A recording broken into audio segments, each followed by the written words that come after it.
Hindi namin in-expect na ganito ka-worth it ang trip nito. From Colorado Springs to Moab, Utah, road trip lang pero sobrang ganda ng view.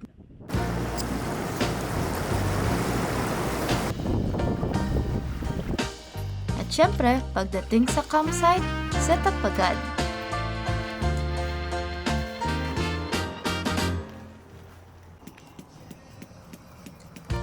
Tapos syempre, naka-budget tayo, so luto lang para iwas gastos. At next day, explore naman.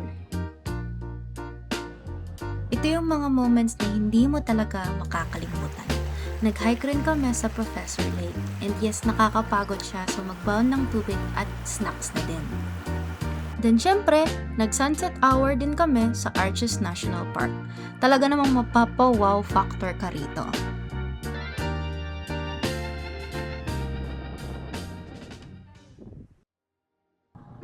Napunta rin kami sa Moab Food Truck Park kung saan iba't ibang klase ng food truck ang nakatambay, bumili at pwedeng subukan.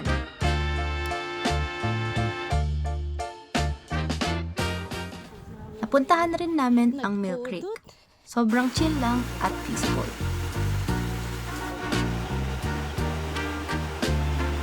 At syempre, hindi naman mawawala ang Canyonlands. Hindi ko na-explain pero iba talaga siya in person. Sobrang lawak at nakakatakot rin.